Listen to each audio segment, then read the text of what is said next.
Bonjour à tous.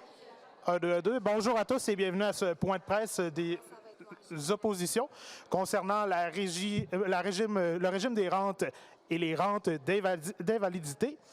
Alors, prendront la parole dans l'ordre Mme Linda Caron, représentante de l'opposition officielle, M. Haroun Boisy, représentant de Québec solidaire, et M. Joël Arsenault, représentant du Parti québécois.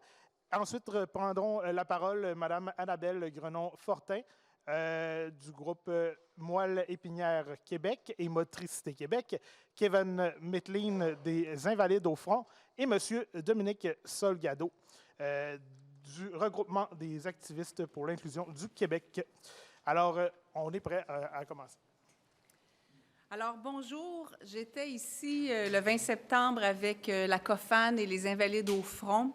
On demandait au gouvernement de retirer son pourvoi contestant la décision, le jugement du tribunal administratif du Québec, selon lequel l'article 120.1 de la Loi sur le régime des rentes du Québec porte atteinte au droit à l'égalité fondé sur des déficiences physiques ou mentales. J'ai posé des questions en Chambre à ce sujet. J'ai fait un débat de fin de séance avec le ministre du Travail en remplacement du ministre des Finances. Rien n'y fait, la CAQ ne bouge pas. Je reviens donc aujourd'hui avec des collègues des deuxièmes et troisièmes oppositions, en compagnie de Mémo Québec et des Invalides au front aussi. Quelques personnes sont ici, de même que la COFAN. Je redemande au gouvernement de se conformer au jugement du TAC. Et j'invite les députés de la CAQ à sortir de leur silence et à se demander eux-mêmes pourquoi leur gouvernement persiste à vouloir appauvrir les personnes invalides en coupant leur revenu de 18 à 24 % à l'âge de 65 ans, en pleine crise du logement et en pleine crise de perte du pouvoir d'achat. Est-ce que vous attendez que ces personnes se retrouvent dans l'itinérance? La CAQ vous répondra qu'elle a augmenté la rente d'invalidité de 17 à 19 % mais détrompez-vous. Ce n'est pas une augmentation de la rente, c'est une diminution de la pénalité qui était jusqu'à 36 % l'an passé. Et en 2022, avec son projet de loi 17, sachant la cause devant les tribunaux, la CAQ s'est arrangée pour faire une entourloupette plutôt cynique qui aura des effets dévastateurs et pérennes sur les personnes invalides. La CAQ a modifié la loi de manière à obliger les personnes invalides à faire un non-choix, en vigueur dès le 1er janvier 2024.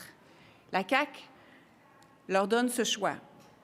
Choix A, toucher uniquement la portion qui est la rente d'invalidité uniforme de 558,71 $ par mois et de vivre avec ça de 60 à 64 ans.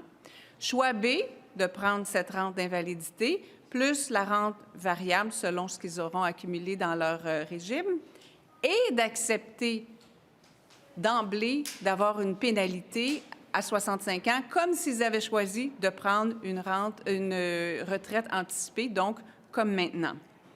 La différence, c'est que ce sera moins évident que la pénalité porte atteinte au droit à l'égalité sur la base d'une déficience physique ou mentale, parce qu'on n'invoquera plus l'invalidité comme raison de la pénalité. On va plutôt invoquer un ajustement basé sur l'âge. Autrement dit, on joue sur les mots d'une manière, à mon sens, assez cynique et cruelle, sans se soucier de la capacité de survivre des personnes invalides. Alors, de grâce, donnez aux invalides les moyens de vivre et de préserver leur dignité. Merci beaucoup. Merci. Je voudrais rappeler déjà dans quel contexte on est pour les personnes aînées en général. Le gouvernement a laissé tomber une bonne partie des personnes qui vivent des grandes difficultés par rapport aux évictions, par exemple, qu'ils vivent par rapport aux soins à domicile qui sont très déficitaires, par rapport aux listes d'attente en CHSLD. Bref, il y a une liste très longue des difficultés. Et aujourd'hui, nous sommes ici pour parler d'une des pires, et je vous avouerai qu'en tant que député, c'est de loin ce que j'ai entendu de pire qui touche les aînés. C'est une injustice qui dure depuis 1997. C'est une discrimination, et ce n'est pas Québec solidaire qui le dit aujourd'hui, ni le Parti libéral, ni le PQ, mais c'est la Commission des droits de la personne qu'il a déclaré après des études. On parle de personnes vulnérables, de personnes qui ont eu toutes sortes de difficultés dans leur vie, des personnes qui, arrivées à cet âge-là, ont encore plus besoin que d'autres de services et de ces maigres économies et d'un RRQ plein et complet. C'est une injustice totale. Le fonds aujourd'hui est en bonne santé. On ne parle pas de quantité d'argent faramineuse. Il serait temps pour non seulement le respect de la dignité des personnes invalides, mais aussi la dignité de tout le Québec au complet. Par comment on traite nos aînés qui sont dans des situations les plus difficiles dit beaucoup de choses sur nous, fait que notre demande aujourd'hui est commune et claire vers le gouvernement de la CAQ. Élevez-nous là où on devrait être et arrêtons cette discrimination innommable et passons juste à autre chose. Ce n'est pas normal qu'on attend un quart de siècle pour régler cette injustice. Les gouvernements sont passés les uns après les autres. On est dû aujourd'hui pour le changement. Merci. Je passe la parole à M. Arsenault. Merci beaucoup. Alors, je remercie mes deux collègues, Mme Caron, M. Boisy, ainsi que tous les gens qui sont ici présents pour s'allier, pour lancer le même message, un message qui a été porté là, particulièrement depuis le 28 juillet dernier, depuis essentiellement le jugement du tribunal administratif du Québec, qui juge donc que la pénalité qui est infligée aux aînés en situation d'invalidité est discriminatoire. Il y a eu une mobilisation importante avant, mais encore davantage depuis cette décision pour convaincre le gouvernement de ne pas aller en appel et de modifier les articles du régime des rentes du Québec pour pouvoir s'assurer d'un revenu décent pour les personnes qui arrivent à l'âge de la retraite. Il faut bien comprendre qu'à l'heure actuelle, on considère que les personnes qui sont reconnues en situation d'invalidité sont considérées comme s'ils prenaient une retraite anticipée à 60 ans, et c'est la raison pour laquelle on va leur prélever une partie de leur rente à partir de 65 ans. C'était 36 %, maintenant c'est 24 %. Ça demeure discriminatoire, ça demeure insensible, ça demeure inacceptable. Et moi, je voudrais dire que si on est réunis aujourd'hui, c'est parce qu'il y a l'occasion pour le gouvernement d'agir, à l'occasion donc de la présentation de la mise à jour budgétaire de la semaine prochaine, où on veut se dire sensible à la situation difficile sur le plan économique de nombreux Québécois qui font face à des hausses de prix, ou à des hausses du coût de la vie. Et parmi ces personnes, les plus vulnérables, il y a évidemment les personnes aînées et encore davantage les personnes aînées en situation d'invalidité. Donc, n'allez pas croire qu'à l'heure actuelle, la raison pour laquelle le gouvernement n'agit pas, c'est une raison financière. Le régime des rentes du Québec est en bonne santé financière. Sa pérennité n'est d'aucune façon menacée. Ce n'est pas une question non plus juridique. Lorsqu'on vous dira on ne peut pas vraiment se prononcer parce que le dossier est judiciarisé. Il est judiciarisé parce que le gouvernement décide de déposer son pourvoi. C'est une question qui est éminemment politique et c'est une décision politique à laquelle on s'attend de la part du gouvernement de la CAQ de faire preuve donc de bienveillance, de faire preuve également de sensibilité pour la cause que tous les gens qui sont ici réunis viennent défendre une fois de plus. Alors, je remercie encore une fois les invités et je passerai la parole à Mme Grenon du MEMO. Bonjour, merci beaucoup. Pour citer mon directeur général, M. Walter Zelaya, la pénalité était discriminatoire il y a 11 ans, quand MEMO Québec a levé le drapeau pour signaler cette discrimination. Elle l'a été après la modification législative de 2022 et elle le sera toujours après les modifications qui entreront en vigueur en 2024, les modifications dont Mme Caron vous a si bien entretenu. C'est une discrimination qui est limpide pour les 28 000 personnes qui perçoivent des rentes d'invalidité. Mais je vous dirais que ces 28 000 personnes-là sont aussi les arbres qui cachent la forêt, parce qu'une rente d'invalidité est obtenue à la suite d'une incapacité mentale ou ou physique grave et prolongée à obtenir ou occuper un emploi rémunérateur. Ça peut toucher tous les députés, peu importe leur formation politique, ça peut toucher tous les individus, puis ça peut toucher la famille de tout le monde. C'est donc un appel à tous que j'aimerais lancer aujourd'hui, autant à l'Assemblée nationale qu'aux personnes à la maison. On a lancé, en fait, la semaine dernière, le 25 octobre, une pétition qui est disponible sur le site de l'Assemblée nationale et aussi sur la page d'accueil du site Internet de Mémo Québec. C'est une pétition qu'il faut signer en grand nombre, que vous soyez touché directement par cette pénalité-là ou pas. C'est un message fort qu'il faut lancer au gouvernement caquiste. C'est relativement historique là, dans ce dossier-là, qu'il y ait autant un consensus d'un point de vue politique, communautaire et civil pour qu'il y ait l'abolition de cette pénalité-là et l'abolition des modifications de l'application de la pénalité qui sera indirecte en 2024. Le gouvernement ne peut pas continuer comme ça, ne peut pas espérer un prochain mandat, avoir l'assentiment de la société civile en continuant d'appliquer cette pénalité discriminatoire-là. Donc, merci beaucoup. Puis, je laisserai la parole à Monsieur Kevin McLean. Merci, Annabelle. Bonjour, je suis Kevin McLean. Je suis accompagné de Maître Sophie Mongeon. Nous sommes les co-porte-parole des Invalides au front. Je suis heureux ce matin, un front commun des oppositions et un message clair à la CAQ et un soutien inestimable pour les Invalides au front. Les membres des Invalides au front ne comprennent pas que le gouvernement ne revienne pas sur sa décision d'aller en appel du jugement du TAC. Pourtant, ils ont le pouvoir de le faire. Pour notre gouvernement et les procureurs, ce sont des chiffres, mais pour nos membres, les impacts au quotidien sont très importants. Pour mon père, il recevait une rente de 1 160 mensuellement d'invalidité et après sa rente de retraite amputée, il recevait 670 $ mensuellement. Avec leur entêtement, ils s'attaquent aux plus démunis de la société, tant par leur âge que leur invalidité, et les appauvrissent. Pourquoi contester? Qu'avez-vous à gagner? Comme société, le gouvernement doit protéger les plus vulnérables, tels que nos aînés invalides. Le stress, l'insécurité, les décisions déchirantes que vivent les personnes lors de la réception de la lettre qui les informent que cette pénalité est inacceptable. C'est une bataille qui dure depuis 5 ans et il est temps que ça cesse. Il faut aider les gens qui, comme mon père, se sont retrouvés avec une prestation réduite à 65 ans. Les invalides sont isolés, démunis et désemparés et surtout sans voix. Respectez le jugement qui donne justice aux personnes en situation d'invalidité.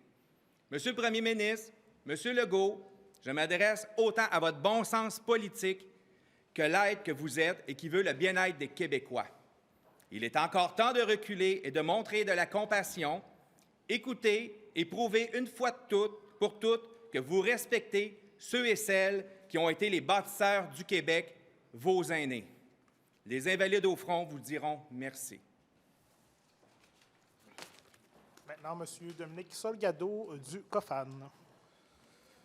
Bonjour à tous, Madame, Monsieur. Je m'appelle Dominique Salgado, je suis directeur général du CAVI, le Comité d'action des personnes vivant des situations de handicap, et également membre de la COFAN, qui est la Confédération des organismes des personnes handicapées du Québec. J'ai le mandat de dénoncer une fois de plus, ce matin, les pénalités imposées par le régime des rentes du Québec aux personnes invalides, une dénonciation aussi que partage le RAPLIC, dont les dirigeants sont absents ce matin.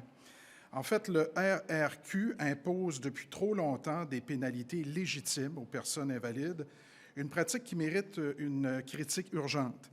Et c'est la raison de notre présence aujourd'hui. Ces pénalités, souvent appliquées sans discernement, ajoutent un fardeau financier considérable aux individus déjà confrontés à des défis quotidiens. Alors, les membres de la COFAN et leurs partenaires demandent ainsi le retrait total des pénalités de la rente d'invalidité, qui sont complètement discriminatoires, rappelons-le. Les effets pervers et limitatifs de la prise en compte du revenu du couple pour l'accès de diverses prestations ou programmes destinés aux personnes en situation de handicap sont aussi une autre source de discrimination. Au lieu de fournir un filet de sécurité adéquat, le RRQ inflige des pénalités disproportionnées aux personnes en situation d'invalidité, ce qui réduit leur allocation et compromet également leur accès à des ressources vitables. Cette politique insensible aggrave les difficultés des personnes déjà confrontées à des obstacles physiques et financiers qui sont quand même très considérables.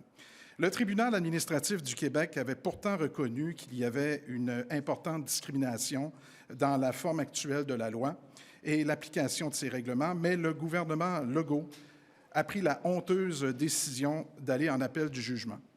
Il est impératif que les autorités revoient cette politique et reconnaissent les besoins spécifiques des personnes invalides. Les pénalités du régime des rentes du Québec constituent une injustice qui doit être corrigée pour garantir une protection sociale équitable pour tous les citoyens. En plus d'aller à l'encontre des droits de la personne, ces pénalités iraient aussi à l'encontre de la Convention relative aux droits des personnes handicapées dictée par l'ONU et risqueraient aussi d'avoir une commotion à l'international. Cette pratique injuste soulève des questions cruciales sur l'équité et la compassion au sein de notre système de protection sociale. Il est temps d'agir maintenant pour mettre fin à ces pénalités punitives et d'offrir un soutien adéquat aux personnes invalides pour assurer, évidemment, leur bien-être et aussi, j'ose espérer, leur dignité. Merci de votre attention. Pour les journalistes qui sont présents, on est prêt à prendre vos questions sur le sujet du jour. Juste une précision, je ne sais pas qui peut répondre parmi vous, là, mais avec quel ministre avez-vous eu des échanges? Puis vous avez perçu aucun signe d'ouverture? Zéro? Là? En fait, on a eu des échanges avec le ministre des Finances durant les consultations particulières sur le RRQ. Au mois de février. Moi, j'ai posé des questions en chambre au ministre des Finances. J'ai fait un débat de fin de séance et c'est le ministre du Travail qui est arrivé avec ses notes pour répondre. Alors, pour ma part, j'ai pas vu d'ouverture, alors que c'est quand même assez évident, surtout dans le contexte présent où l'inflation est galopante et puis la crise du logement et tout ça. Et je ne comprends pas pourquoi il n'y a pas d'ouverture à travailler de ce côté-là. Je ne répondrai pas pour mes collègues. Je vais les laisser s'il y a quelqu'un qui veut ajouter. Juste, on avait également offert au début octobre au gouvernement de voter en faveur d'une motion à laquelle tous souscrivaient, les trois partis d'opposition, pour justement retirer le pourvoi et modifier le régime des rentes du Québec pour éliminer cette pénalité, donc cette discrimination-là. Le gouvernement s'y est refusé. En plus de tout ce qui a été dit, j'ai personnellement eu des échanges avec M. Girard, téléphonique, juste après la décision de justice et avant que le gouvernement décide de contester la décision. Évidemment, pour lui demander de ne pas contester cette décision-là. Étant donné que le régime est en bonne santé, la question, évidemment, reste c'est pourquoi. Et vous savez, en politique, on doit faire des choix. Et clairement, le ministre des Finances a peut-être envie de distribuer, si on veut, la marge de manœuvre ailleurs, peut-être chez les employeurs, probablement sur des questions de main-d'œuvre. Nous, on ne pense pas qu'on a le luxe, pour des questions morales, éthiques et politiques, de faire ces choix-là quand on voit l'injustice qu'on fait vivre à travers nos propres lois au Québec aux personnes invalides. Mais en même temps, ça fait plusieurs fois qu'ils disent que pour la mise à jour économique, ils vont faire en sorte que les clientèles plus vulnérables soient épargnées.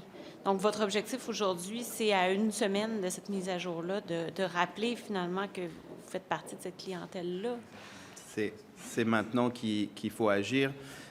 Effectivement, il y a eu une motion du Parti québécois, il y a eu des questions du Parti libéral, on a eu beaucoup d'échanges en commission, quand il y a eu la commission sur le RQ, c'est le Parti libéral et Québec solidaire qui ont imposé que dans le rapport, on garde la partie qui touche aux personnes invalides, car ce n'était pas la volonté du gouvernement. On le remercie d'ailleurs d'avoir accepté de le garder. Dans le dernier discours de M. Girard, la question du RRQ a été abordée, jamais sur la question des invalides. Je veux dire, ce ne sera pas une surprise pour M. le ministre des Finances qu'il est largement temps de corriger cette situation qui est absolument inacceptable. Moi, j'aimerais juste laisser la parole à un représentant ou une représentante des groupes ici présents pour illustrer à quel point les gens dont on parle aujourd'hui, ce sont des gens qui, au départ, ont des moyens extrêmement limités pour joindre les deux bouts jusqu'à l'âge de 60 ans, jusqu'à l'âge de 65 ans.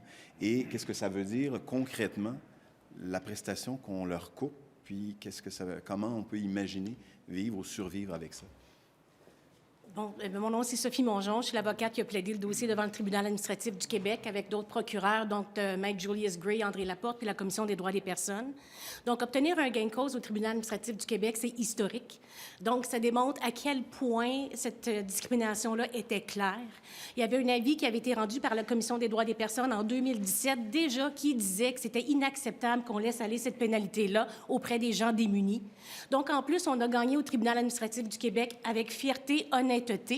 Et là, maintenant, on est porté en appel, alors que le tribunal administratif du Québec est le tribunal spécialisé pour rendre les décisions appropriées. Là, on est porté en appel devant la Cour supérieure. Ensuite, c'est quoi qui nous attend? La Cour d'appel, la Cour suprême? Vous pensez qui finance ces débats-là? C'est beaucoup de démarches aussi, puis beaucoup de procédures qui s'en viennent pour les gens qui sont démunis financièrement, qui n'ont pas la santé et déjà sont dans des difficultés financières importantes, où ils se battent à tous les jours pour pouvoir se payer les fournitures qui ne sont pas fournies par la Régie d'assurance maladie du Québec ou auprès des assurances qui décident de ne pas payer l'entièreté de toutes ces nécessités-là. Donc, en plus d'avoir gagné, là, on est obligé de défendre notre point de vue à la Cour supérieure pour des gens qui n'ont pas de sous. Qui va payer ça? Donc, en plus, cette façon-là de traiter les gens invalides, ça fait en sorte on perdure encore l'iniquité pour de nombreuses années. C'est pour ça que je vous demande de vous adhérer au groupe Les Invalides au front pour permettre que chaque personne qui est toute seule, isolée à la maison, qui vit ces difficultés financières-là, et personnelles, professionnelles, psychologiques, puissent se regrouper et donner leur point de vue comme qu'on fait aujourd'hui. Je remercie beaucoup les partis politiques de mettre de côté leur allégeance pour le bien-être et la bienveillance de tous ces gens-là qui ont besoin de vous. Donc, s'il vous plaît, Monsieur le gouvernement de la CAQ, arrêtez cette contestation-là, démontrez aux gens invalides que vous tenez à eux et c'est sûr que ça va être valorisant pour vous puis pour eux et ils vont donner davantage à la société québécoise. Merci. Excusez-moi, pour compléter ce qui a déjà été dit, pour répondre à votre première question, là, vous demandiez si on avait eu une ouverture quelconque là, du gouvernement ou d'un ministre en particulier. Il y a eu on a abordé là, les interventions politiques qui avaient été faites. Les organismes communautaires, dont même au Québec, font des représentations depuis plusieurs années là, dans ce dossier-là. On essaye de participer aux consultations sur le régime des rentes là, depuis les deux dernières consultations qui se donnent à peu près aux 6 ans. On a fait face à des refus pour participer à chacune de ces consultations-là. Le gouvernement, clairement, sciemment, refuse d'entendre les enjeux relatifs aux pénalités. Puis, les différents groupes qui sont ici aujourd'hui, soit même au Québec, la COFAN, le RAPLIC qui n'est pas présent, puis les Invalides au front, ont eu la chance d'avoir une rencontre avec Monsieur le ministre Girard le 11 septembre dernier. Ça a été de la poudre aux yeux, si vous voulez mon avis. À la fin de la rencontre, on a essayé d'avoir des réponses claires sur l'impact que cette rencontre-là allait avoir après 1 heure d'explication, de mise en situation, d'illustration de ce que ça fait à des vraies personnes, des vrais êtres humains en situation d'invalidité. Puis, le ministre nous a clairement fait comprendre qu'il était là pour nous entendre, qu'il nous avait entendus, qu'il n'avait pas l'intention de faire reculer son gouvernement, d'intervenir à l'Assemblée nationale ou de rapporter ce qui avait été mentionné pour essayer d'avoir un impact quelconque là, dans cette pénalité-là. Donc, puis suite à ça, là, il y a eu une réponse qui a été mise au feuilleton là, de l'Assemblée nationale suite à une question que M. Boisy avait posée. Puis, la rencontre du 11 septembre a été mentionnée. Donc, clairement, ça a été instrumentalisé, là, cette rencontre-là, pour qu'il y ait apparence de consultation des groupes. Donc, je dirais que tout le monde, en ce moment, là, fait tout ce qu'ils peuvent pour essayer de sensibiliser le gouvernement, pour essayer de leur faire comprendre que le recours qu'ils sont en train de nous faire vivre à tout le monde, là, en ce moment, est complètement absurde. C'est de l'acharnement judiciaire. Puis, on est face à... Il n'y a aucune ouverture là, de leur côté. C'est complètement incompréhensible. Merci beaucoup. Bonjour. Peut-être, Maître Mongeon, comme précision, lors des audiences devant le TAC, de quelle façon le gouvernement justifiait, lors des audiences, le maintien de la pénalité? Bien, dans le fond, il indiquait... Bien, au départ, le législateur n'a jamais eu l'intention de créer une pénalité pour les personnes qui demandaient une rente d'invalidité. Ça a été mis en place en 1997-99. Et puis, par la suite, l'objectif, c'était pour assurer la pérennité du système. Donc, à ce moment-là, les fonds étaient questionnables, à savoir s'il y en avait assez pour les générations futures. Donc, c'est à ce moment-là que la pénalité a été mise en place. Donc, ça a été un des arguments principaux à ce moment-là du procureur général lors des audiences, comme quoi, effectivement, à l'époque, ça avait été mis en place pour assurer les finances à long terme. Il y a encore une question d'argent. Là. Une question d'argent aussi, puis qu'effectivement, il n'y avait pas plus de discrimination envers les gens handicapés que ceux qui décidaient de prendre leur retraite volontairement. Donc ça a été pas mal l'argument. Et évidemment, là, les commissaires et les juges n'ont pas retenu tout ça. Il n'y avait pas eu vraiment de preuves actuariales qui avaient été déposées qui disaient qu'au contraire, si cette pénalité-là était abolie, qu'il y aurait une difficulté financière à long terme. Je pense que, étant donné que cette preuve-là n'a pas été soumise, à ce moment-là, il n'y avait plus lieu de maintenir cette discrimination-là, qui peut-être avait eu, à l'époque, peut-être une nécessité, ce que je doute encore, mais bon, aujourd'hui, c'est clair qu'elle n'est plus nécessaire, qu'elle devrait être abolie. Donc, la première étape serait de l'abolir. Et puis, par la suite, il y a plein de possibilités pour permettre aux gens qui ont été pénalisés de retenir une petite compensation sans mettre en danger les finances publiques. Faites-moi confiance. Merci beaucoup. Merci beaucoup. Est-ce que je peux ajouter qu'il y a une capitalisation, je crois, de 106 milliards dans la caisse du RRQ et qu'on ne peut pas, de toute manière, faire porter le fardeau à 28 000 personnes invalides, le fardeau de la caisse du RRQ quand il y a plus de 4 millions de cotisants puis il y a plus de 2 millions de personnes qui en profitent, là. Qui retirent. On ne peut pas demander à 28 000 invalides de soutenir ce fardeau-là pour tous les autres au Québec. Ça n'a absolument aucun sens. Merci beaucoup. C'est ce qui conclut ce point de presse.